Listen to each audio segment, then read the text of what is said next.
Irmãos amados, amanhã, dia 12 de agosto, a Igreja Presbiteriana do Brasil celebrará 160 anos em solo pátrio. Quando o missionário Ashbel Green Simonton veio ao Brasil, nos idos de 1859, aquele país estava experimentando um grande avivamento espiritual. E foi neste impulso daquele grande avivamento que ele veio para cá. Aqui ficou apenas 8 anos e deixou aqui uma igreja estabelecida, presbitério estabelecido, seminário estabelecido, jornal estabelecido, e as bases desta igreja, pela graça de Deus, há 160 anos, hoje presente em todos os estados da federação, contribui com a evangelização, com a educação, com a saúde, com a cultura desta nação. Também faz parte da liturgia do culto de hoje falar sobre avivamento espiritual.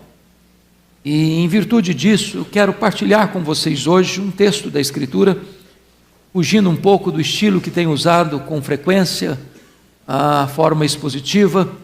Quero tratar hoje de um assunto e não de uma exposição. Então eu quero falar hoje com você sobre a ação do Espírito Santo, a pessoa e a obra do Espírito Santo. Convido você para ler comigo João 16, versículo 7. E com base neste versículo trataremos deste assunto, a pessoa e a obra do Espírito Santo, a ação do Espírito Santo na vida da igreja. João 16, versículo 7. É Jesus Cristo quem está falando, e ele diz assim: mas eu vos digo a verdade, convém-vos que eu vá, porque se eu não for, o Consolador, o Espírito Santo, não virá para vós outros. Se porém eu for, eu vou-lo enviarei. É importante entender que Jesus Cristo subiu e o Espírito Santo desceu. E desceu para ficar para sempre com a igreja. Tendo o projeto redentivo, o Pai planejou a nossa salvação. O Filho historicamente nos redimiu na cruz. E agora o Espírito Santo aplica esta obra no nosso coração. Não haveria sequer um convertido sem a obra do Espírito Santo. É Ele quem nos convence de pecado. É Ele quem nos regenera. É Ele quem aplica a obra da salvação em nós. Tenho que concordar com o grande tribuno, o grande pastor, o grande pregador, talvez o maior pregador do século XIX, pregador batista, Charles Haddon Spurgeon, quando ele diz assim: é mais fácil eu acreditar que um leão tornar-se-á vegetariano do que acreditar que uma vida sequer possa ser salva sem a obra regeneradora do Espírito Santo de Deus. Nós precisamos conhecer a pessoa do Espírito Santo. Nós precisamos conhecer a obra do Espírito Santo. E Dr. Francis Chan escreveu um livro sobre o Espírito Santo com o seguinte título: O Deus Esquecido. E eu hoje queria pensar com você, primeiro ponto, a necessidade de se conhecer o Espírito Santo. Porque ao longo dos anos e dos séculos, a pessoa e a obra do Espírito Santo não receberam da igreja a merecida ênfase. Eu explico. Um dos primeiros documentos oficiais da igreja primitiva é o Credo Apostólico. E quando o Credo Apostólico vai expor o resumo, a essência da nossa fé, ele começa dizendo: creio em Deus Pai, Todo-Poderoso, Criador dos céus e da terra. E ele fala da pessoa do Deus Pai, da obra do Deus Pai.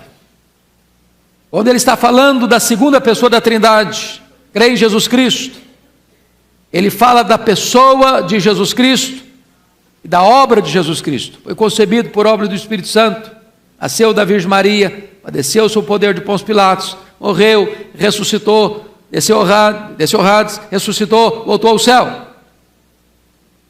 Porém, quando o credo apostólico vai falar sobre o Espírito Santo, diz: creio no Espírito Santo. E sequer uma frase complementar falando sobre a obra do Espírito Santo. Não há nada de errado no que está lá, mas talvez faltou acrescentar à pessoa do Espírito Santo a obra que ele veio realizar.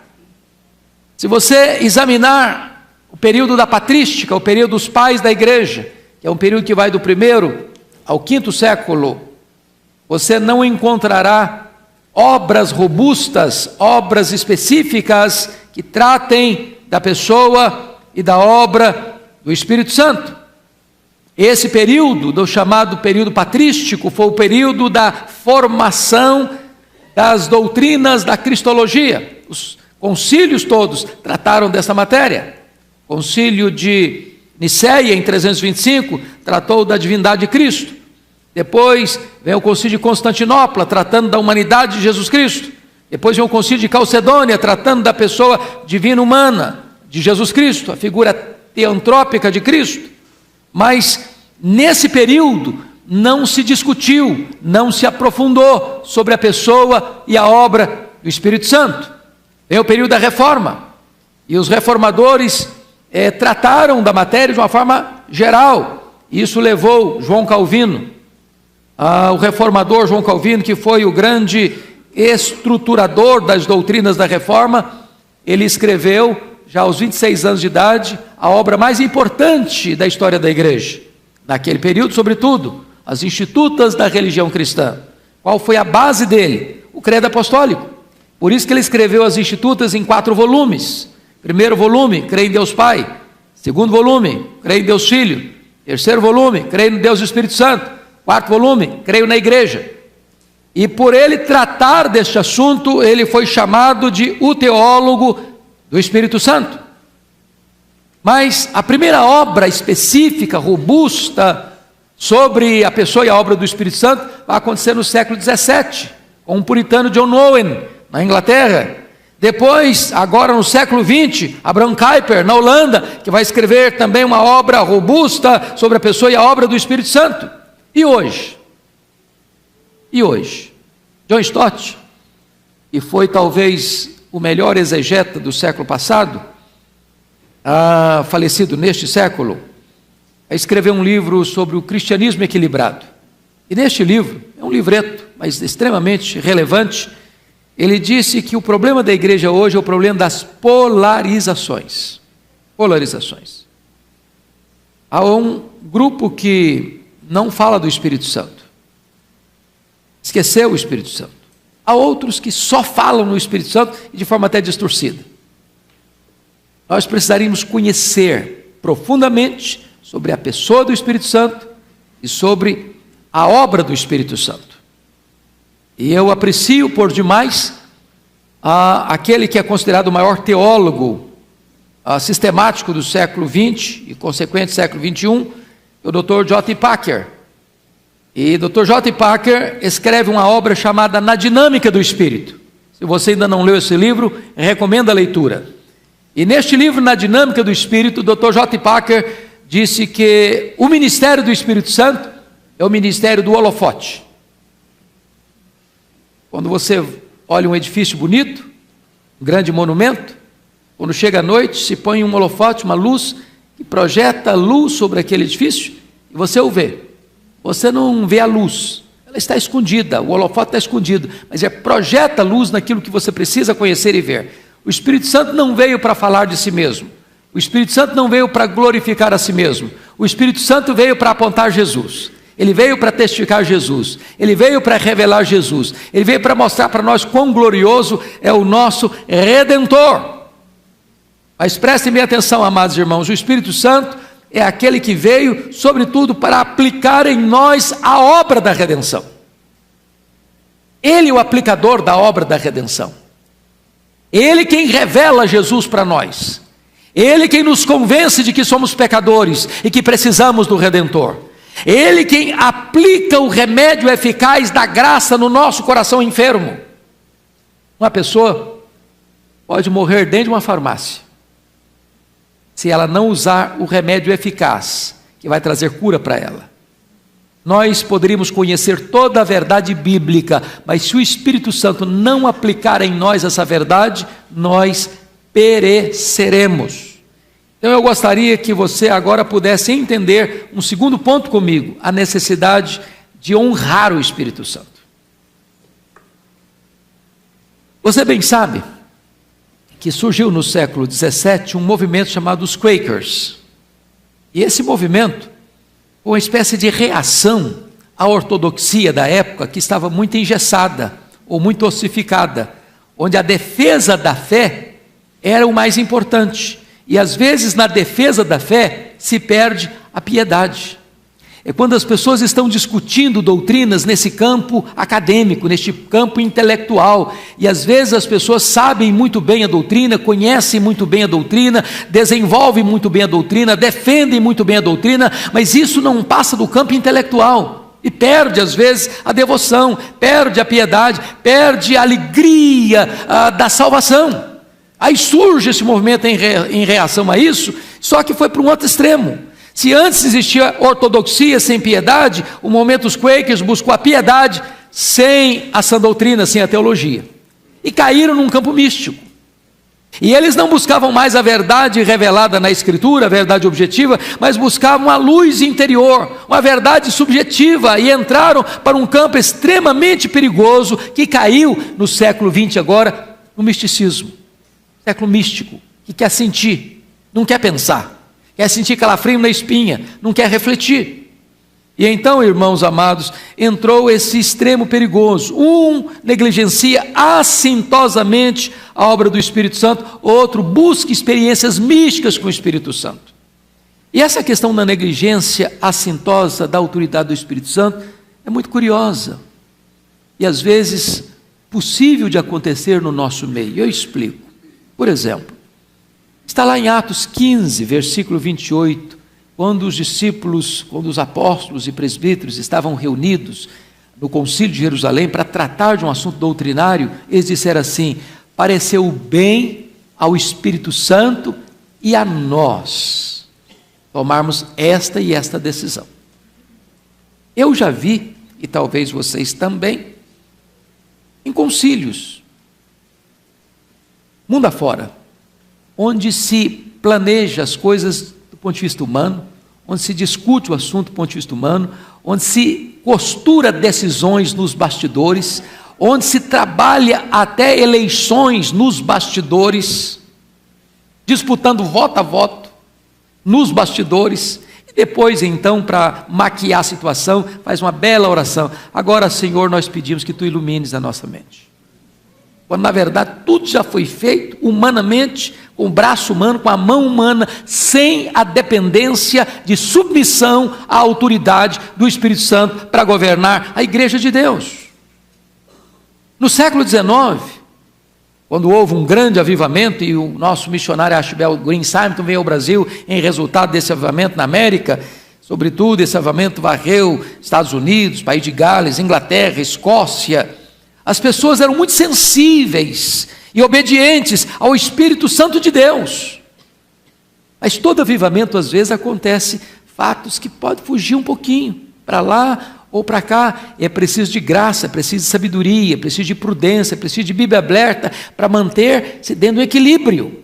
E se vocês puderem, leiam Jonathan Edwards, que foi o grande teólogo do século XVIII, que lá na sua época também precisou escrever algumas obras para trazer equilíbrio a essas coisas. E surgiu então dois extremos de novo. Primeiro, a ideia do culto solene.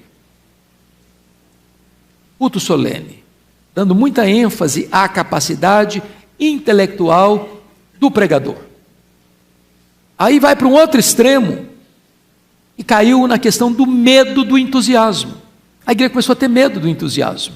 Começou a conter as emoções, com medo de que alguém exagere, com medo de que alguém perca o controle emocional e rompa essa ideia do culto solene.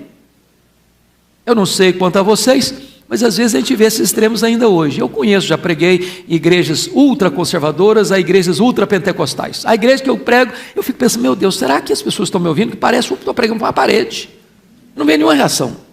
Não sei se a pessoa está gostando, se ela não está gostando. Ela não demonstra nada. É um gelo.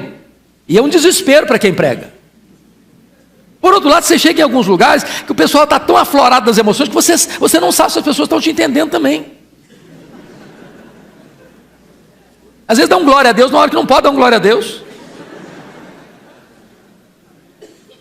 Então, falta muitas vezes o equilíbrio. O equilíbrio.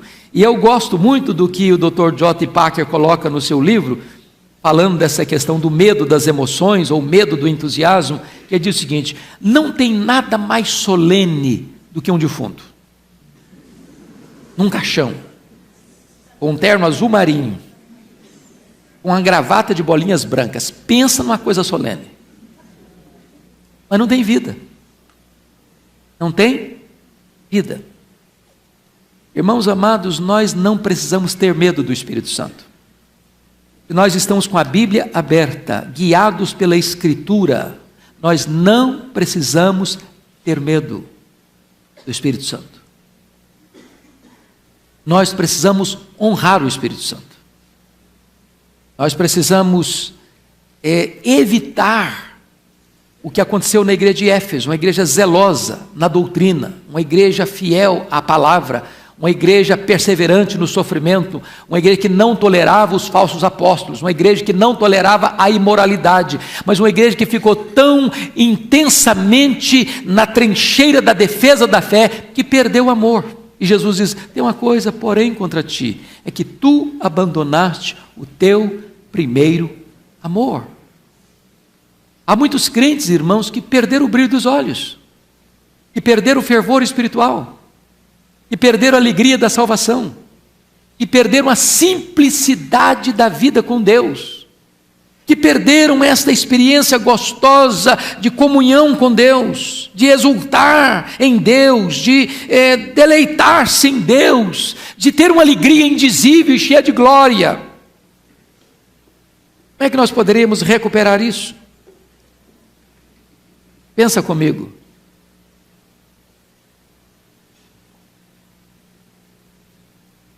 Nós corremos o risco daquela experiência de Eliseu, quando ele estava cortando lenha, e o machado caiu, foi para o fundo do rio, e continuar tentando cortar madeira com o cabo do machado.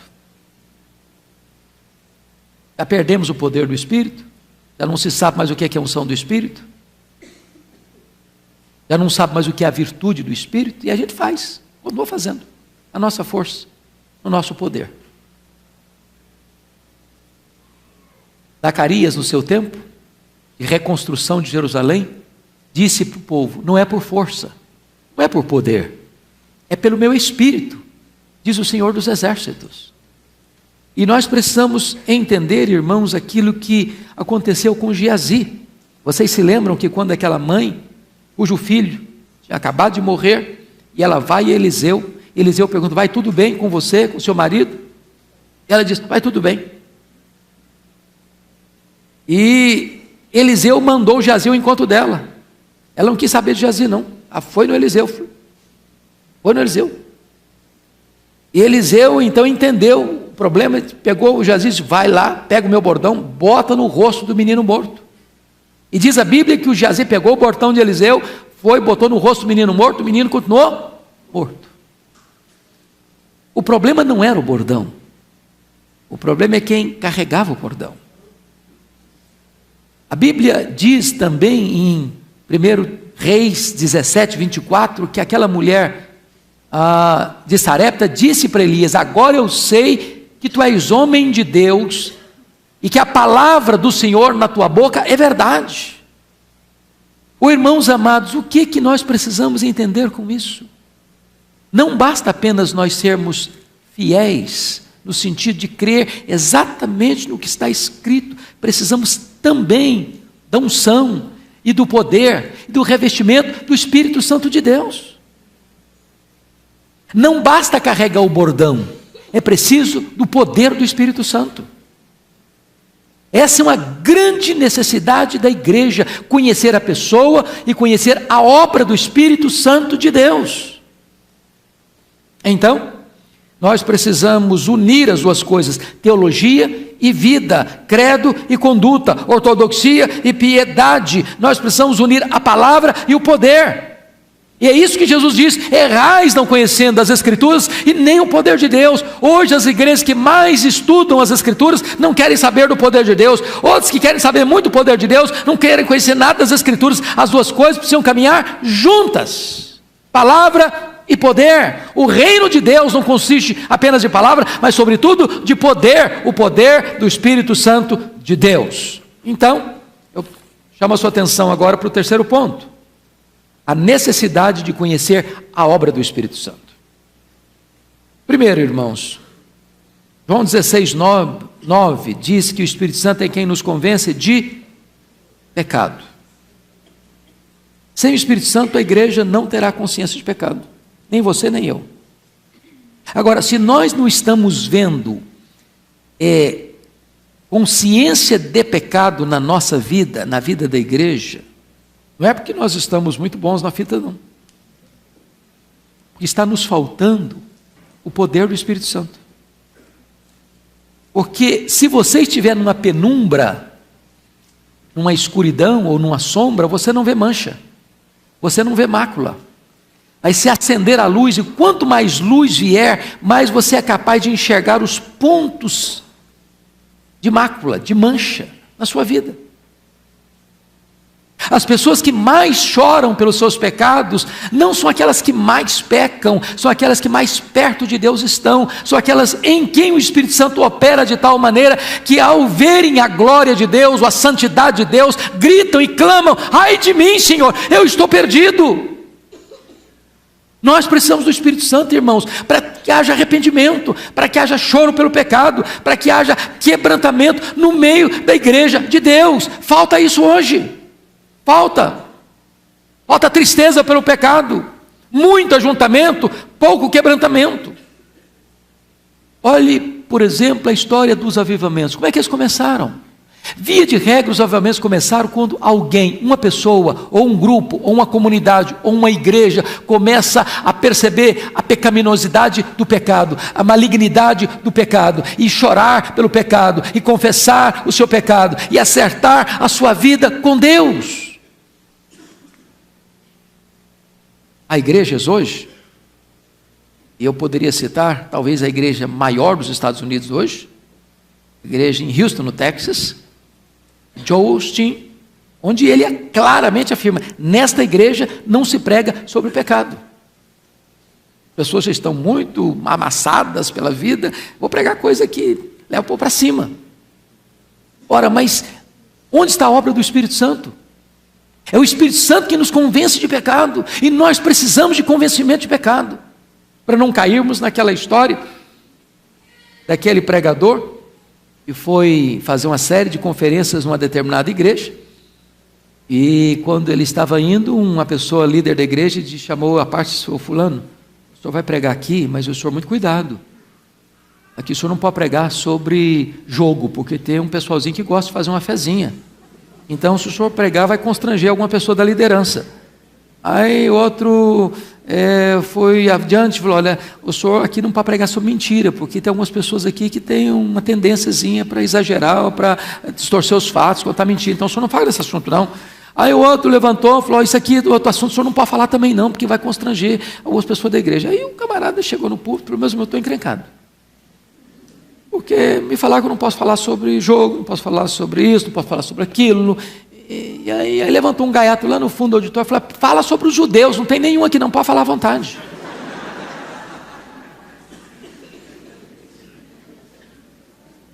Se o Espírito Santo não agir, irmãos, nós bateremos palmas para nós mesmos, ou nós deveríamos botar a boca no pó e sermos convencidos do nosso pecado. Isso é obra do Espírito Santo. Segundo, o Espírito Santo é quem nos regenera. Preste bem atenção nisso. Se o Espírito Santo não agir, tirando a venda dos olhos, o tampão dos ouvidos, você vai entrar nesta casa domingo após domingo e vai escutar, e vai escutar, e vai escutar, e vai escutar, e vai escutar, e nada vai acontecer na sua vida. Vai entrar aqui, vai sair cá, e do mesmo jeito, nada vai mudar, nada. O pregador pode falar a verdade, ele pode ser eloquente, ele pode ser profundo, ele pode ser eficaz na sua comunicação, mas não vai ter mudança. Sabe por quê? Porque o homem não opera essa mudança. Se você não nascer da água e do Espírito, você não pode entrar no reino de Deus. Se você não for passar pelo processo do lavar regenerador do Espírito Santo, você não pode ser um crente verdadeiro, seu nome não estará no livro da vida, e só o Espírito Santo regenera. É competência dele, é atribuição dele, é ele quem gera você de novo, é ele quem faz você ser nova criatura, é obra dele. O que é maravilhoso, e eu posso lhe garantir isso, é que o Espírito Santo é soberano, ele sopra onde quer. Ouve a sua voz, não sabe de onde vem nem para onde vai, assim é todo aquele que é nascido do Espírito Santo. Ele sopra, ele é livre, ele é soberano, ele é misterioso, e hoje ele pode soprar na sua vida e fazer de você uma nova criatura. Terceiro, é o Espírito Santo, irmãos, que nos batiza no corpo de Cristo. Você pode ser membro da Igreja de Pinheiros, você pode ser membro de qualquer outra igreja evangélica de São Paulo, ou do Brasil, ou do mundo. Você pode ser líder na sua igreja, você pode exercer cargos importantes na sua igreja, você pode ter ministério na sua igreja, você pode ser alguém conhecido e famoso, mas só o Espírito Santo enxerta você lá dentro do corpo de Cristo e põe o seu nome no livro da vida e faz de você um membro do corpo de Cristo, da igreja do Deus vivo. Essa é a competência dele, essa é a obra dele, esse é trabalho dele. Mas mais, em quarto lugar, o Espírito Santo é quem nos faz e nos transforma em santuários da habitação de Deus. Não sabeis vós que sois santuário de Deus e que o Espírito Santo de Deus habita em vós? Você já parou para perceber que gloriosa obra é essa? Que Deus não habita em tendas, que Deus não habita em santuários feitos por mãos humanas, que a Shekinah de Deus, a glória de Deus vem morar, é no Santo dos Santos, e os santos dos santos de Deus é o seu corpo. É o Espírito Santo quem faz de você morada de Deus. Você é santuário do Espírito Santo, e só o Espírito Santo capacita você para ser habitação do Deus eterno, que nem os céus dos céus pode contê-lo. Ele faz de você o templo da habitação de Deus. Ele habita em nós, ele mora em nós, a casa dele é nossa, é a nossa vida. É por isso que Paulo escreve aos Efésios no capítulo 3, dizendo o seguinte: e assim habite Cristo no vosso coração. E eu expliquei há poucos dias, numa das nossas salas aqui de escola dominical, que a palavra habitar ali, tem duas palavras no grego para habitar, a habitação do morador temporário. Por exemplo, você vai viajar, você chega num hotel, paga uma diária. Você chega a fazer o check-in, eles te dão uma chave, você entra naquele quarto. Naquele dia você é o morador daquele quarto, mas você não é dono daquele quarto, você não pode mudar os móveis daquele quarto, você não pode fazer reforma naquele quarto, você não pode pegar aquele móvel e jogar fora e nem mudar. Você está ali, mas você não é dono daquela casa. Mas a palavra, e assim habite Cristo no vosso coração, não é essa, é o morador que é dono da casa. Você pode chegar na casa, você tem as chaves da casa, você pode fazer reforma na casa, você pode jogar os móveis fora que não serve para você, você pode mudar tudo naquele lugar. Você é dono, você tem plena autoridade para mudar tudo ali, pois bem, o Espírito Santo fez de você casa de Deus, e Jesus Cristo é que mora nessa casa, e Ele recebeu todas as chaves para ser o dono dessa casa, dono da sua vida. Só o Espírito Santo capacita você para essa obra gloriosa do Espírito Santo. Mas mais que isso, é o Espírito Santo quem nos garante a vida eterna, irmãos. O apóstolo Paulo, escrevendo aos Efésios, diz que você que ouviu o Evangelho da verdade, você foi selado com o Espírito Santo da promessa. Você tem a marca de Deus, você tem o selo de Deus. E quando a Bíblia diz que você foi selado com o Espírito Santo, isso tem algumas coisas. Primeiro, o selo fala de propriedade. Porque Paulo escreveu, eu preguei de Éfeso, e Éfeso era uma região onde tinha muita madeira, e as pessoas iam lá, compravam madeira, e botavam o selo do dono na madeira, depois enviavam os seus empregados para trazer essa madeira na época oportuna. Então significa o seguinte: Jesus vai voltar, e se você tem o selo dele, você vai com ele, você vai para a glória com ele, você tem a marca dele, você é propriedade exclusiva dele, você tem o selo dele. Mas selo fala de outra coisa. Selo fala também de inviolabilidade. Significa que se Deus marcou você com a propriedade exclusiva dele, ninguém pode quebrar esse lacre, ninguém pode arrancar você das mãos de Deus. Você está seguro porque é propriedade exclusiva dele. É o Espírito Santo quem garante você. Porque ele foi dado a você também não só como selo, mas foi dado a você como penhor. Sabe o que significa a palavra penhor? Na língua grega, essa palavra era a mesma palavra para anel do noivado, quando você dá, você paga uma primeira prestação com a promessa de que vai continuar o pagamento e concluir o resgate daquilo que você comprou.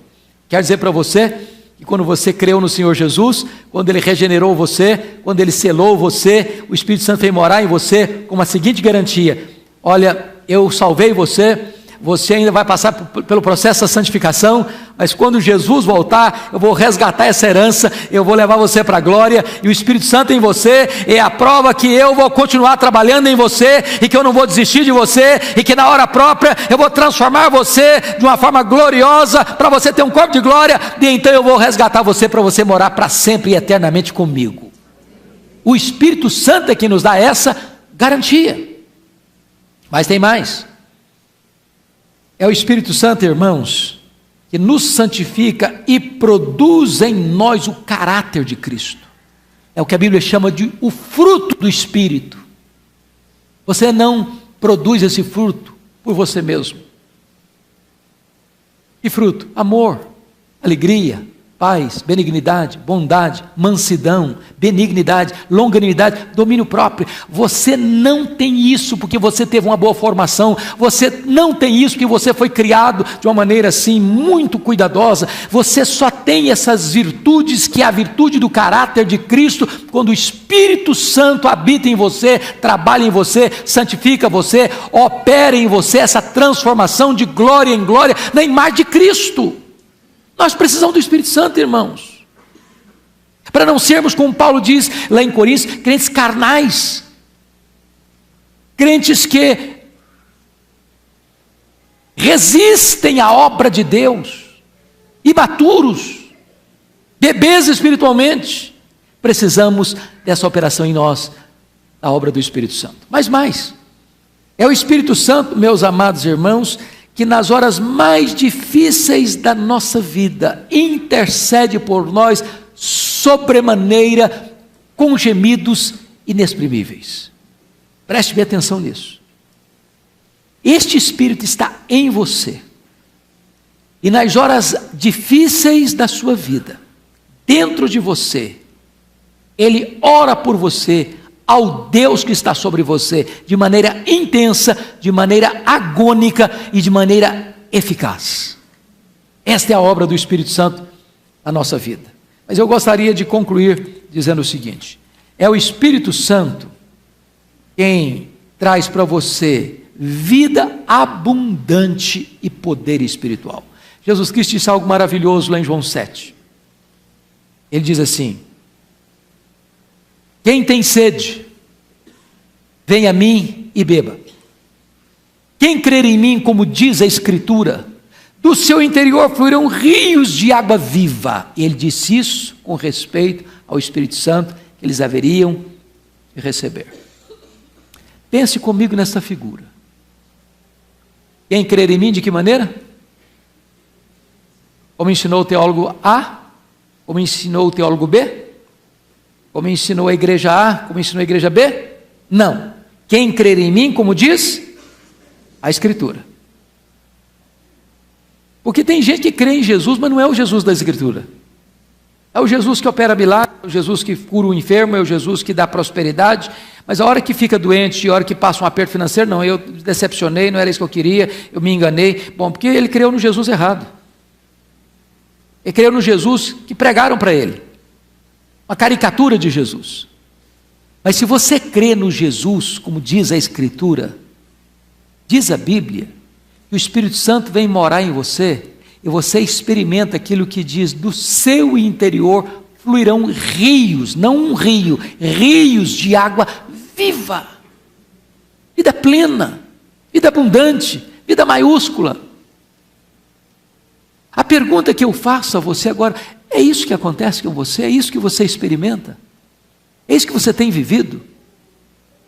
Ou nós precisamos deste poder na nossa vida? Ou temos negligenciado esta busca? A palavra de Deus não caducou, a promessa não falhou, Jesus não mentiu. Quem crer em mim, como diz a Escritura, do seu interior fluirão rios de água viva. E mais, esse Espírito é a fonte do poder. Jesus Cristo diz: mas recebereis poder ao descer sobre vós o Espírito Santo, poder que ele, Jesus, não abriu mão. Lá no seu batismo, ele foi revestido com esse poder. Com esse poder, ele vai para o deserto para ser tentado pelo diabo e vence o diabo lá no seu território. Com esse poder, ele volta para Galileia, abre o livro lá na sinagoga de Nazaré e lê no livro do profeta Isaías: o Espírito do Senhor Deus está sobre mim, pelo que me ungiu, para pregar, para libertar, para curar. Nesse poder, ele exerceu o seu ministério, andando por todo lado, libertando os oprimidos do diabo. Nesse poder, ele morreu. Nesse poder, ele ressuscitou. Com esse poder, ele voltou para o céu, e ele derramou o Espírito Santo para dar esse poder para você e para mim. Você e eu não podemos abrir mão desse poder. Oh, amados irmãos,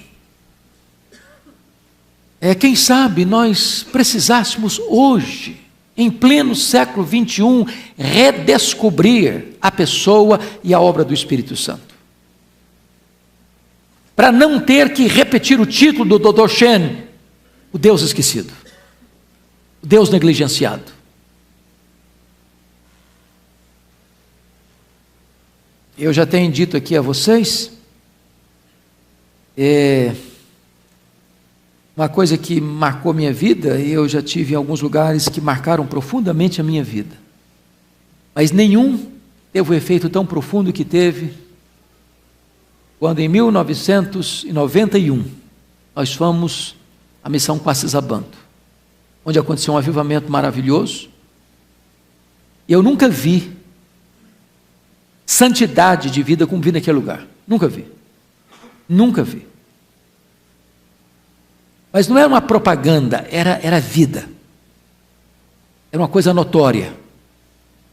Era algo tão sublime que constrangia o seu coração.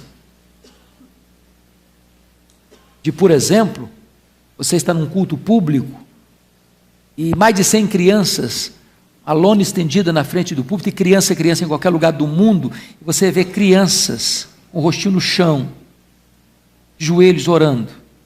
Eu não vi esse lugar nenhum do mundo mais, vi lá. E a oração que aqueles irmãos fizeram, e fizeram a fio, para a chegada do avivamento, foi esta: Deus, Tu já fizeste tantas vezes, em tantos lugares, faz de novo, Senhor. Faz de novo. Faz de novo. Irmãos, vocês e eu temos lido muitos livros sobre avivamento. Vocês e eu temos conhecimento de tantos lugares onde Deus agiu poderosamente,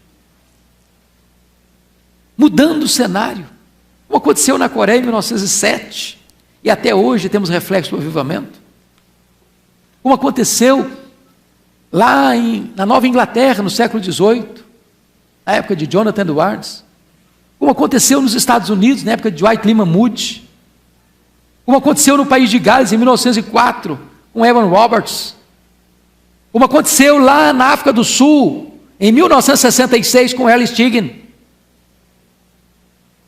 Talvez nós pudéssemos pedir a Deus o que Simon experimentou quando veio para cá. Sabe qual é o último pedido de Simonton no seu diário? Senhor, nós precisamos de um batismo de fogo, revestimento deste poder, capacitação deste poder. Não basta ser um teólogo e saber que essas coisas existem, não basta ser um historiador e saber que onde aconteceu, quando aconteceu, como aconteceu, não basta apenas você relatar esses fatos. Talvez a oração nossa hoje deveria ser: Senhor, faz de novo. Senhor, faz de novo. Senhor, nós não queremos apenas ouvir falar, nós queremos também experimentar. E eu queria concluir a minha fala dizendo o seguinte, irmãos: esta igreja, vocês sabem, a Igreja Presbiteriana de Pinheiros, pastor Arival, seus presbíteros, seus pastores, é uma igreja seriamente comprometida com a Escritura. Nós não queremos ir 1 centímetro além da Escritura, mas também não gostaríamos de ficar 1 centímetro aquém da Escritura. Nós não queremos nada que não venha de Deus, mas nós queremos tudo que Deus tem para nós. Tudo que Deus tem para nós. A nossa oração é a mesma: faz de novo, Senhor. Faz de novo. Que Deus nos ajude a não entristecer o Espírito Santo. Que Deus nos ajude a não apagar o Espírito Santo. Que Deus nos ajude a sermos cheios do Espírito Santo. Você quer isso para a sua vida, irmão? Você quer isso, irmã? Vamos orar juntos, então?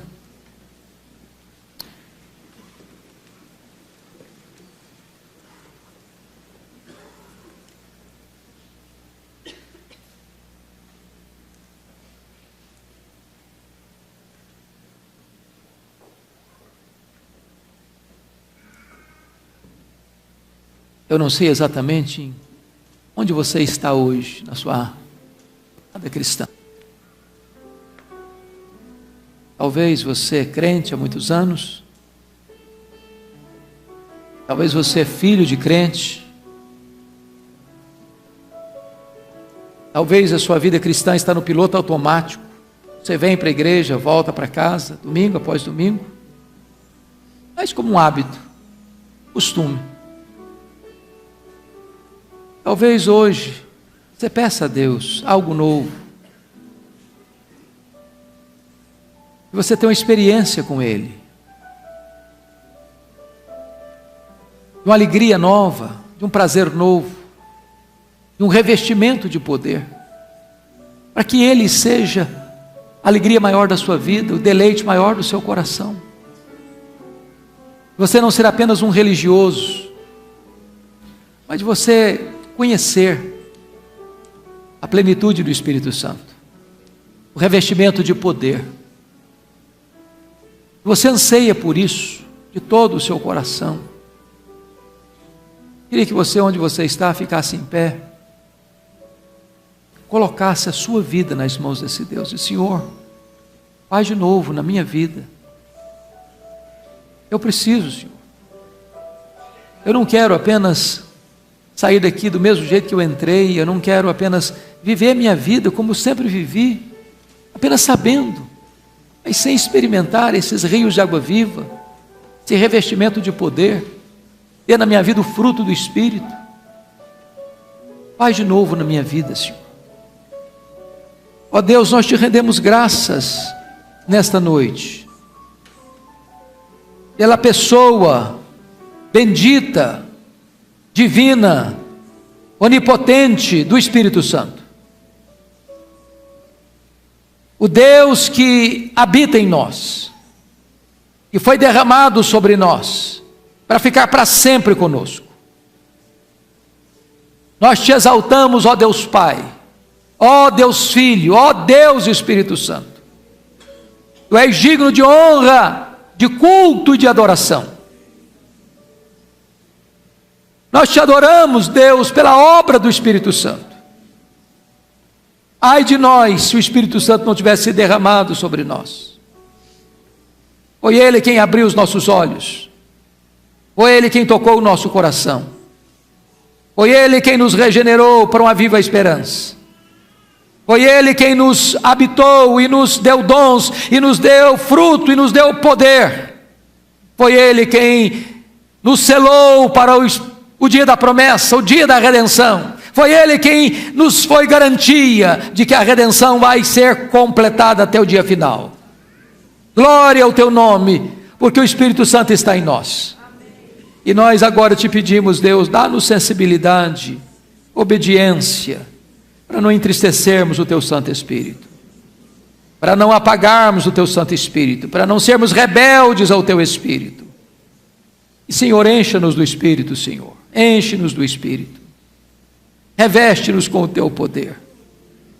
Aquilo que nós já lemos, que nós já ouvimos, Senhor, faz de novo aqui nesse lugar. Restaura a nossa sorte e dá-nos a alegria de conhecer na prática o que significa esses rios de água viva fluindo do nosso interior. E seja assim, Senhor, em nome de Jesus. Amém.